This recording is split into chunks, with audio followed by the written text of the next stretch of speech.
Chapter 3. Passing through the gate, with its cypress doors topped by silver-gray tiles, you find yourself on a granite stepping-stone path, freshly sprinkled with water, that leads you diagonally forward about 10 paces.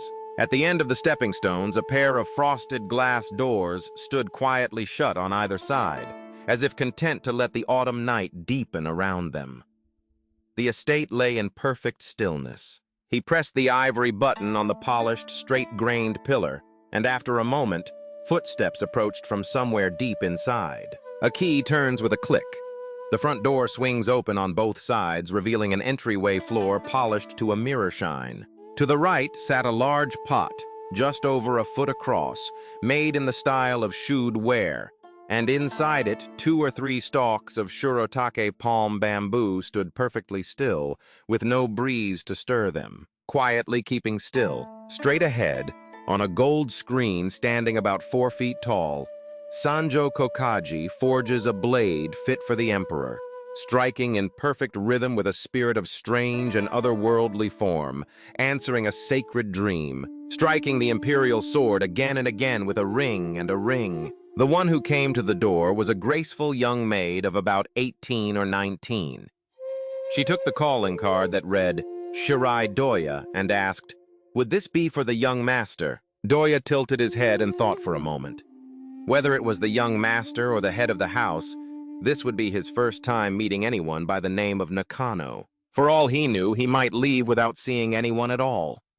Whether it was the young master or the head of the household, he would only find out once he actually met the person. Or maybe he'd never find out, and that would be the end of it for the rest of his life. There had been plenty of times he'd set out to pay a visit, only to be turned away at the gate before he could figure out whether the person inside was elderly, a child, lame, or one-eyed. As long as he wasn't turned away at the door, it didn't really matter whether it was the young master or the old master. But since he'd been asked, he had to settle on one or the other. Being forced to make a firm decision about something that doesn't matter, as though it does matter, is the tax that wise men pay to fools. He started to say, the one who graduated from university. But then it occurred to him that the father might have graduated from university too. He's the one who does literature, he corrected himself. The maid gave a slight bow without a word and walked away. The only thing that stood out were the dirty soles of the maid's white tabi socks as she walked away. Above Doya's head hung a round iron lantern. The silhouettes of plovers over waves, and where the design cuts through, there is paper stretched across. Doya stared up at the iron lantern hanging above his head, tracing the long chain with his eyes, wondering how on earth you were supposed to light the thing. Then the maid came back out. "Right this way, please," she said. Doya stepped out of his worn-down geta, the thongs loose and the wood hollowed where his thumbs had pressed, and left them at the fine entryway. He follows the maid, carrying his tall, lanky body along behind her like a stringy loofah. The sitting room was done up in Western style. A round table was draped casually with a tablecloth woven in soft colors, its pattern a loosely rendered design of 5 or 6 roses. It cascades down to the floor in soft waves, the colors flowing into the matching carpet below, at once continuous and separate. The fireplace was sealed shut, and about a foot in front of it stood a small 2-panel folding screen set up to hide the gap. The window curtains were a deep reddish-brown satin, which clashed slightly with the overall decor, but Doya didn't even notice. In all his life, Doya had never once set foot in a room this elegant. He looked up at the framed picture hanging on the wall. A Kyoto Maiko was pictured in a Yuzen-dyed Furisode kimono, tuning her Tsuzumi drum. The moment just after she struck it, her white fingers springing back from the drum, captured perfectly right down to the tips of her little fingers. But Doya wasn't the type to notice such things.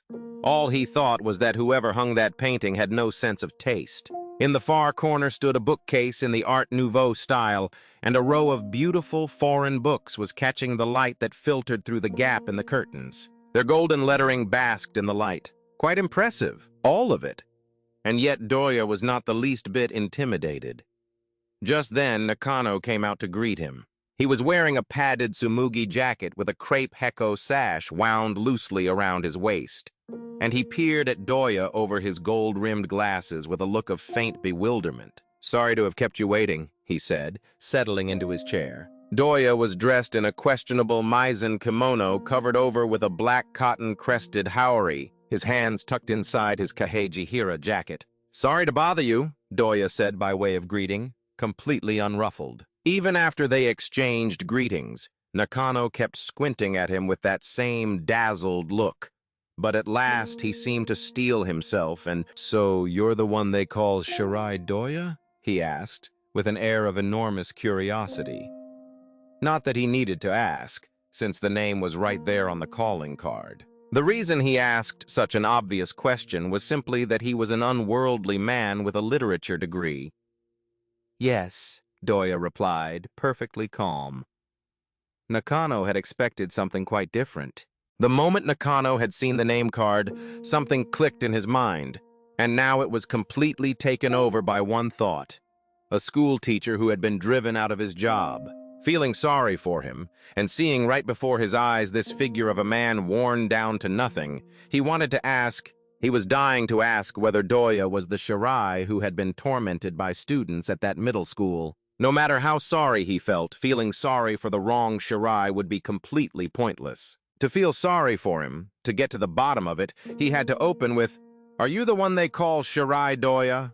But that carefully crafted opening line died for nothing, killed off by a perfectly calm yes. The inexperienced young literature graduate had neither the nerve nor the wit to follow up with another word. When you want to show someone sympathy, it just doesn't work if the other person is completely armored in calm composure. A more skillful person might have driven a needle through that calm armor and still gotten what they wanted. Takaya Nagi was a decent enough fellow, but he simply didn't know the world well enough to handle people like that. "Actually, the reason I've come to bother you today is that I have a small favor to ask," Doya said, this time taking the initiative himself. A request for a favor is quite the rival to sympathy. When someone comes to you with a request, there's no real satisfaction in just feeling sorry for them.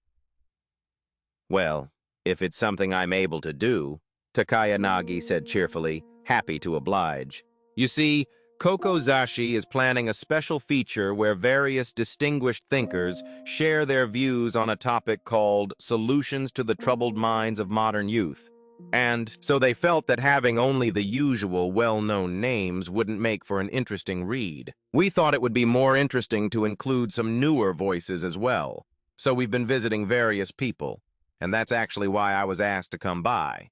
If it's not too much trouble, I'd like to take notes on what you have to say." Doya quietly reached into his chest pocket and pulled out a small notebook and a pencil. He had taken them out, but he showed no particular eagerness to take notes, and no real sign that he was trying to draw Doya into talking. He had no expectation that such a trivial question would be resolved by a young man like this. "I see," said the young man, lifting his bright eyes to look at Doya, but the professor's face had all the life drained out of it like day-old beer gone flat. This time he drew out a long "I see" and looked down at the floor. "So what do you think?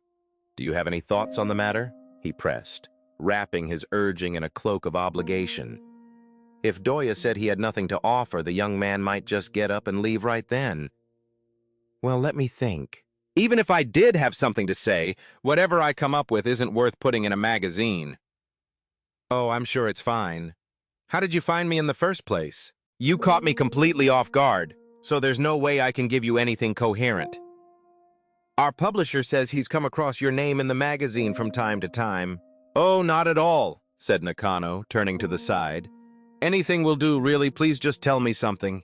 The young man hesitated, glancing out the window. "Well, since I've come all this way," he said. "All right, I'll tell you something." "Please go ahead," said Doya, picking up his pencil. "You know, the word anguish has been quite trendy lately, but most of it is short-lived, the kind that fizzles out after 3 days. That kind of anguish has been around since the beginning of the world and will keep on going until the end of it. So it really isn't worth making a fuss about." Said Doya, still looking down, pencil moving across the page. The soft scratching sound as it glided over the paper was clearly audible.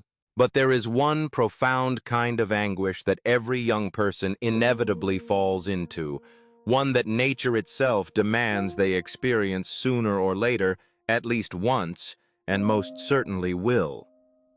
The scratch of the pencil continued. And what is it, you ask? It is love. Sensei Doya stopped writing abruptly, made a strange face, and looked up at the young man. Nakano seemed to catch himself, deflating slightly for a moment, but he quickly pulled himself together and pressed on. Just saying love might sound a bit strange to you, and lately, people seem to shy away from throwing around the word romantic love too freely. But this kind of anguish is a very real thing. Before the facts of the matter, everything and everyone has to bow its head, so there's really nothing to be done about it. Doya looked up again, but not a single muscle moved on his long, pale face, so there was no way of knowing what was going on inside his mind. Of all the anguish we experience throughout our lives, the most piercing, the most profound, and I believe there is no greater torment in life, nothing more piercing, nothing more intense than love. So, you see, because this force is so overwhelmingly powerful, once we find ourselves in the flames of this torment, we undergo an extraordinary transformation. Transformed? Did you say transformed? Yes, transformed. Up until now, you've just been drifting along. You don't really understand your place in the world. You're just drifting through life without a care. And then suddenly you see yourself clearly. What do you mean your sense of self becomes clear? Your sense of existing, I mean. A feeling that you're truly alive, that you're really here, comes through with absolute certainty. So while love is, from one angle, undeniably a form of suffering, the thing is, if you never go through that suffering, you'll never truly understand your own existence for as long as you live. I believe that those who have never set foot in this purgatory can never ascend to heaven. Simply being optimistic gets you nowhere. Unless it's the kind of optimism that comes after you've tasted the pain of love and confirmed what life actually means, it's just not real. That's why the anguish of love can never be resolved by any other means. Nothing can resolve love but love itself. Love makes us suffer, and it is love that sets us free too. That should about do it, said Doya, lifting his head for the third time. There's a little more, but I'm happy to hear you out. But since I'm planning to include quite a few people's opinions, it would actually be rude to cut yours after the fact. Is that so? Well, let's leave it there then. This is the first time I've talked about something like this, so it must have been quite difficult to write down. Not at all, said Doya, tucking the notebook into his breast pocket. The young man had half expected that the note-taker, having listened to his views, would be so impressed that he might offer at least a word or two of praise. The other man, as always, just calmly said no and nothing more. Well, I've taken up enough of your time, the visitor said, starting to rise.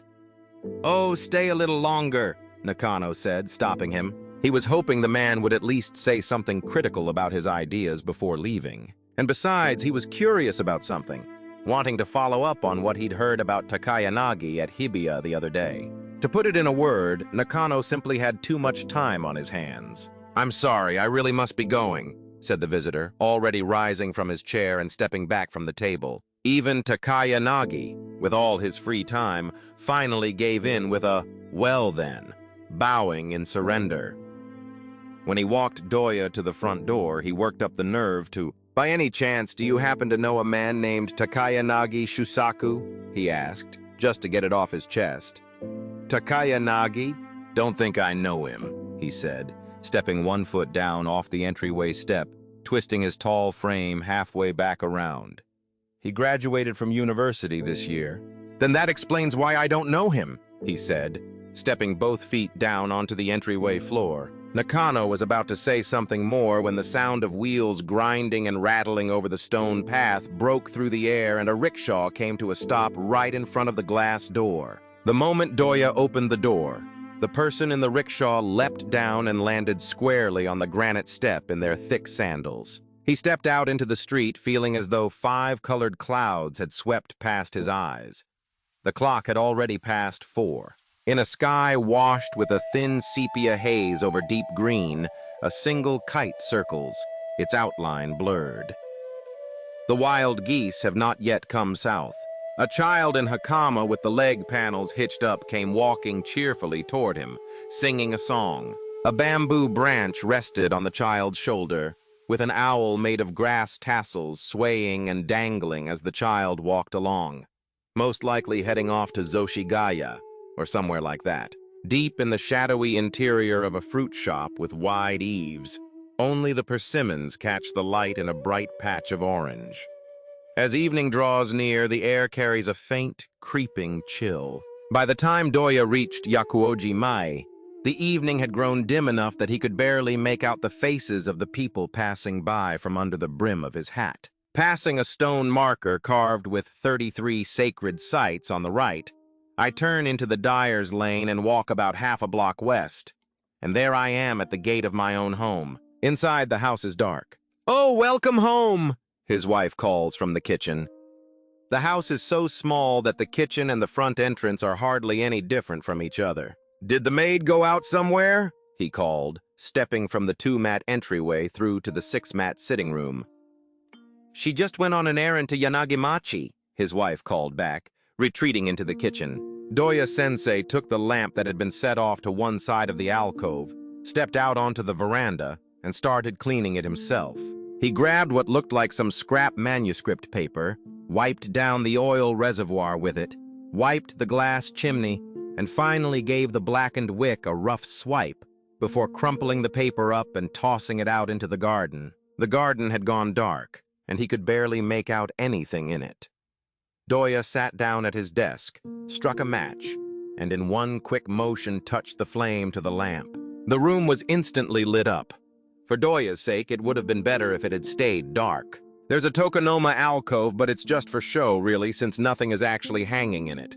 No scroll, nothing at all. Instead, books, manuscript paper, and notebooks were piled up in heaps. The desk was a plain, simple thing, about the size of a large sanbo offering stand made of unfinished wood. On it sat nothing but an inkwell and a few worn brushes and an inkstone. Whether decoration is simply unnecessary to Doya, or whether he needs it but can't afford to indulge in it, is an open question. And yet the sheer courage it takes for Doya to sit calmly in this cheerless, run-down little room day after day, tending to his brushes and ink, that much at least was an undeniable fact to anyone looking in from the outside. Maybe Doya lives the way he does because he has something other than appearances in mind. But the more undeniable this fact became, the more it grated on his wife.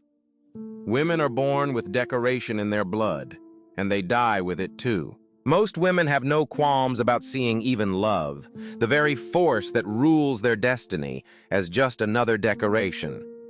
And if love itself is a decoration, then the beloved, the heart of that love, is naturally just a decorative object too. In fact, she doesn't just accept being treated as a decoration herself. She goes further and calls anyone stupid who refuses to see her that way. And yet, despite seeing the world this way, most women never think of themselves as seeing it that way at all. It's only when she finds that the things and people around her fall short of this decorative purpose that a vague sense of dissatisfaction comes over her. When that discomfort sets in and yet the people and things around her refuse to change, she reflects that discomfort back in every direction. "And you still won't change?" she would say. Eventually, it becomes a relentless barrage, one jab of displeasure after another. Whether Doya's wife has actually reached that point is debatable. But since she is a perfectly ordinary woman, living and breathing in an atmosphere completely free of any decorative impulse, it would only be natural for her to drift in that direction. In fact, she may already be headed down that path. Before long, Doya pulled out his usual notebook from inside his robe and began copying it onto manuscript paper. He still has his hakama on. He sits there, perfectly formal and upright. Still in his hakama, still sitting up straight, he's copying down Nakano Kichi's essay on love. Romance and this room, romance and Doya himself, they simply don't belong together. What on earth is going through Doya's mind as he copies this out? People are all so different, and the world is full of all kinds of things. In a world of endless variety, all kinds of people move through it, and that too is simply the way of nature. But it must be those who move boldly and those who move deeply who prevail. Could it be that Doya actually recognizes himself as smaller and shallower than the love theory written by that man with the gold-rimmed glasses, and that this is why he is so carefully copying it out? A cricket was chirping behind the alcove. His wife quietly slid open the fusuma. Doya didn't even turn around. His wife's face disappeared as quickly as it had appeared, with just a soft, "Oh my." It seemed the maid had already gone home. She's saying they've run out of simmered beans, so she went and bought some miso paste instead. She's saying tofu has gone up 5 rin. From the Senenji temple out back, the evening prayers come ringing out. Clang, clang, clang. His wife's face appeared again from behind the sliding door. "Honey." Before he knew it, Doya had closed his notebook and was now bent over a fresh sheet of paper, writing something with great focus. "Hey!" His wife called out to him a second time. "What is it?" "Dinner's ready." "Oh, right. I'll be there in a moment." Doya glanced briefly at his wife, then turned straight back to his desk. Her face vanished just as quickly. From the kitchen comes the sound of quiet giggling. Doya seems unwilling to stop for dinner until he finishes this passage. Before long, he seemed to reach a natural stopping point. He set down his brush for a moment, flipped through the stack of manuscript pages beside him, and muttered to himself, 231 pages. It seems he's working on some kind of manuscript. He gets up and heads into the next room. A small, long hibachi held a flat pan, and white tofu was letting off little puffs of steam, trembling softly. "Udofu, is it? I'm sorry, there's really nothing much to offer you." "Never mind, anything will do. As long as I've got something to eat, I don't care what it is," he said, and sat down in front of a square box that served as both a tray and a food container, picking up his chopsticks. "Oh my, you still haven't taken off your hakama?" "Honestly," his wife says, handing him a bowl of rice. "I've been so busy I completely forgot." "You go out of your way to keep yourself busy, so," she said, and left it at that. His wife switched the pot of tofu and the iron kettle on the hook. "Does it look that way?" Doya said, completely unbothered. "But you go and turn down easy work that actually pays, and then run yourself ragged doing things that don't bring in a single penny. Anyone would think you're just doing it for fun. Let them think what they want. This is just who I am." "Well, that's fine for you since it's your principle. But as for me..." "So you're saying you hate my principles?" "It's not about liking or hating them, it's just, at least be normal. I mean, even I deserve..." "As long as we can eat, that's enough, isn't it? If you start talking about luxuries, there's no end to it for anyone." "Well, of course you'd say that. I suppose you don't care one bit what happens to me." "This miso with the red pepper is incredibly spicy. Where did you get it?" "Where did I get it?" she echoed.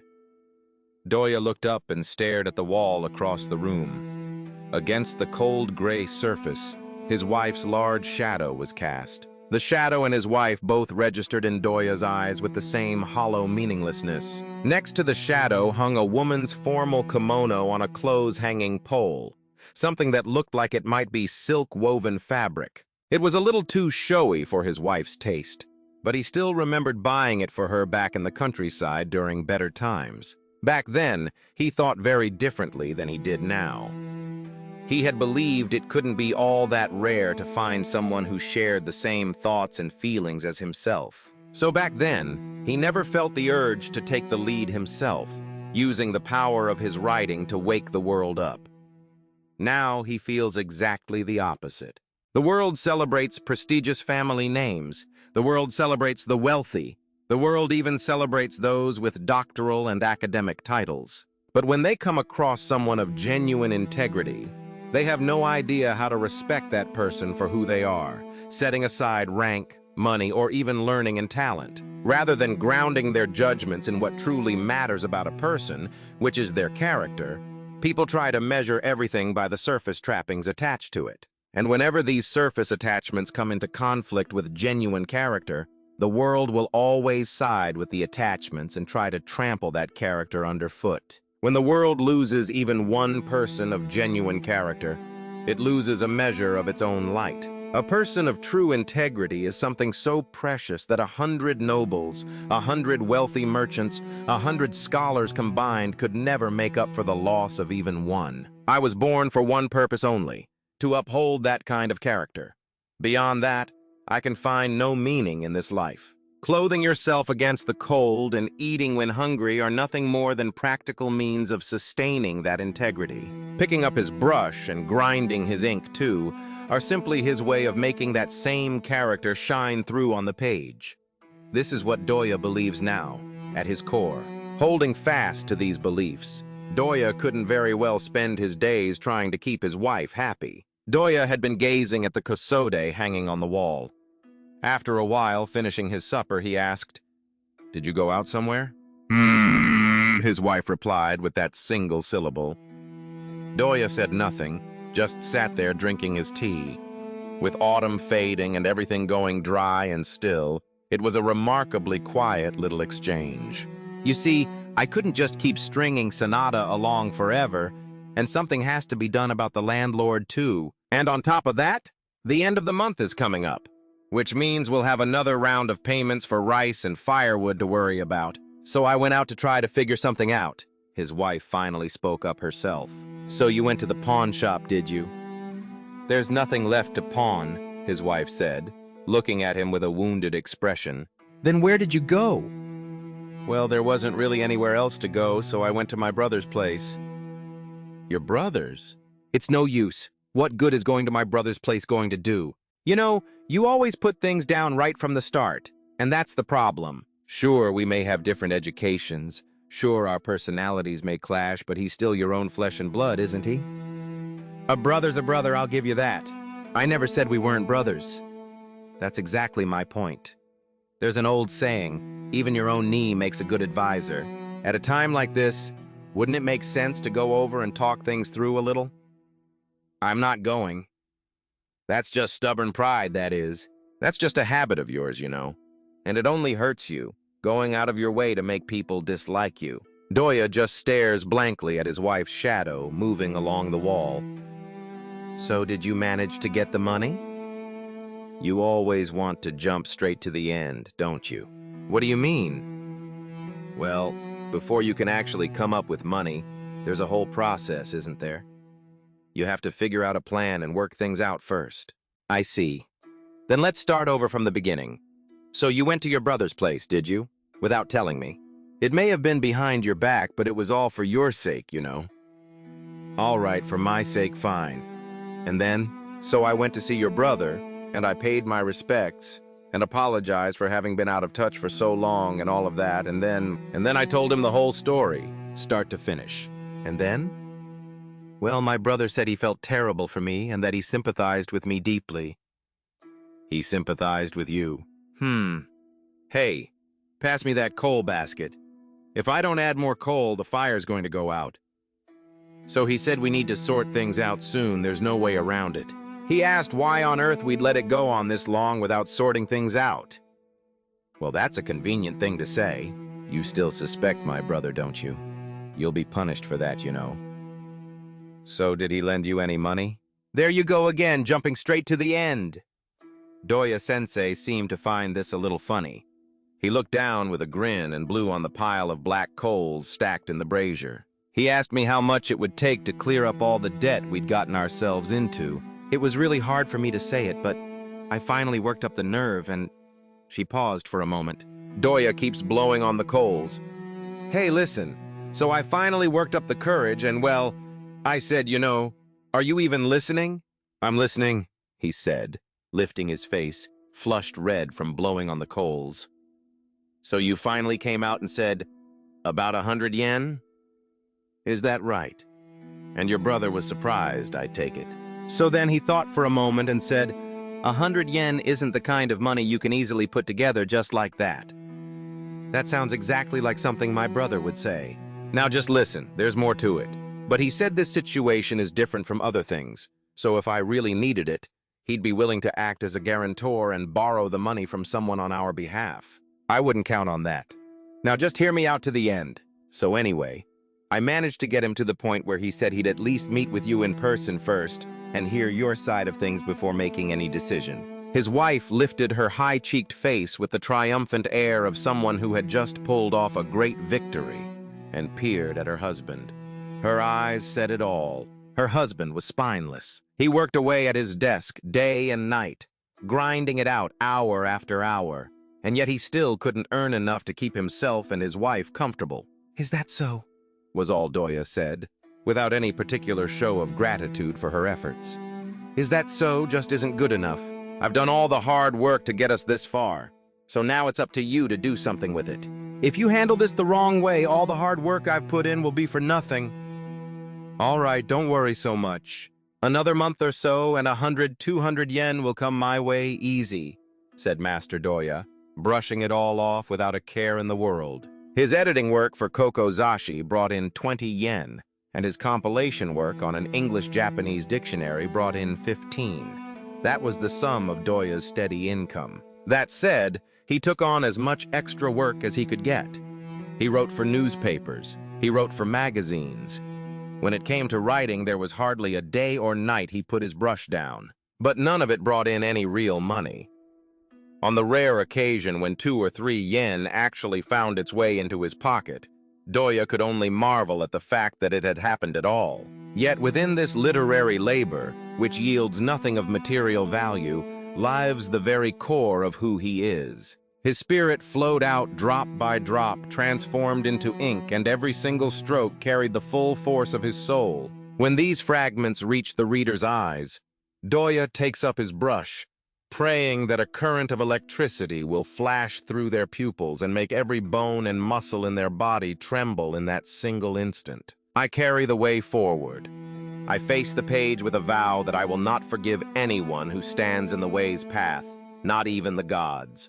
His sincerity pours straight from his fingertips, and as he strings together each phrase, it feels as though the sharp tip of his brush is hot enough to scorch the very paper beneath it. If there is such a thing as a blank page transformed into a living soul, with words that surge and soar off the paper, then Doya's writing is exactly that. And yet the world belongs to the nobility, the merchant elite, the doctors, the scholars. It's a world where the trappings crush the substance. Every time Doya's writing appears, it is met with silence. His wife called any writing that didn't bring in money hobby writing, and anyone who produced hobby writing a spineless good-for-nothing. Doya's wife, who had been listening to him talk, sat there with the fire tongs still stuck in the ash. "So do you actually have any prospect of making money from this even now?" she asked, genuinely puzzled. "Are you saying it's worth even less than it used to be?" "Ha ha ha ha ha!" Doya let out a big, booming laugh. His wife just stood there with her mouth hanging open, completely caught off guard. "All right, time to get some work done," Doya said, getting to his feet. That night, he wrote up to page 250 of his manuscript on the theory of character. He didn't go to bed until after 2,